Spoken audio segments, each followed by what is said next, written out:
célébrer aujourd'hui le International Day for the Preservation of the Ozone Layer. Cette couche d'ozone, dans les années 85-87, nous avons découvert qu'il y a un trou dans la couche d'ozone.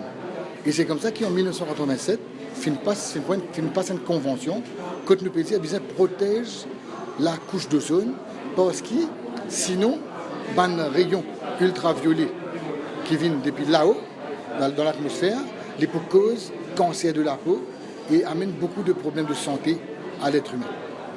Depuis 1987, donc, il y a beaucoup de progrès qui finissent gagner.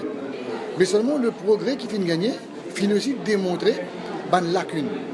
Par exemple, au début des années 2000, nous avons pensé que nous devons éliminer un produit qu'on appelle les CFC, chlorofluorocarbone, parce que c'est eux qui sont dommageables à l'environnement. Ils remplacent eux par les HCFC. Et puis nous avons découvert que les HCFC sont aussi dommageables à l'environnement et nous finalement un HFC. Mais aujourd'hui, maintenant, il y a 2 ans de cela à peu près, nous finissons apprendre qu'il faut servir d'un réfrigérant naturel parce que même les HFC sont dommageables à l'environnement. C'est pour ça donc qu'il nous besoin une approche, continue pour qu'il nous soit capable de veiller qu'il y ait une décision qu'il nous prend, qu'il n'est pas mauvais. Et nous besoin dire que une convention-là ne peut pas être en isolation. Nous besoin être dans le cadre des 38 conventions de l'environnement qui Maurice fin signé et ratifié. C'est pour ça qu'il y a un comité qui appelle le Multilateral Environmental Agreement Coordination Committee. Que ce comité-là, les besoin get une convention, assure le suivi et les reporte au National Environment Commission qui est présidé par nul autre que le Premier ministre lui-même. L'ozone, nous connaissons, c'est une forme d'oxygène, au lieu O2, O3.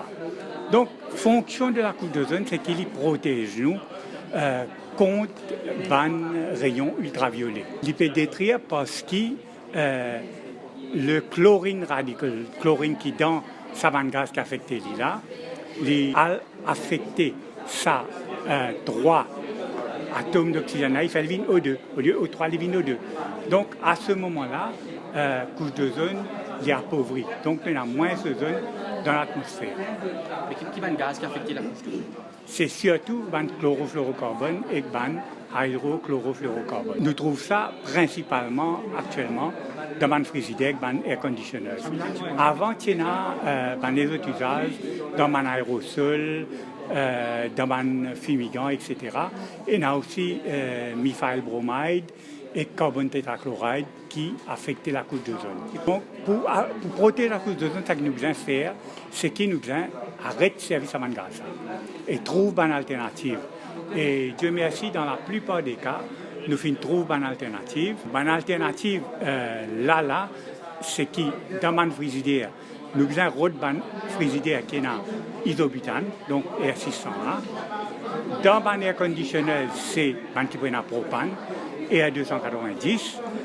Et les autres applications, par exemple, dans COD, l'ammoniac, etc., qui sont une alternative qui nous casse. Donc, ce qu'on appelle Global Warming Potential, est bien bas. Bon, l'exposition-là, c'est surtout pour nous créer sa awareness-là parmi la population. Donc, pour faire comprendre qu'ils ont besoin de faire un choix qui, finalement, protège eux-mêmes.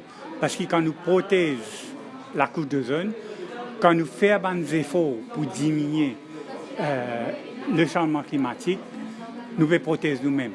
Donc, ce n'est pas juste au niveau du ministère, au niveau du gouvernement que ces efforts-là besoin de faire, mais c'est tout le monde qui doit faire ces efforts-là ensemble pour qu'à la fin, nous, nos petits-enfants, nous, nos petits-enfants, gagnent une planète qui est bonne pour vivre.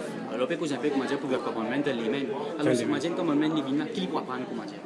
Il peut apprendre qui choix il besoin faire, qui qualité frigidaire il besoin prendre, quelle qualité air conditionneur il besoin prendre.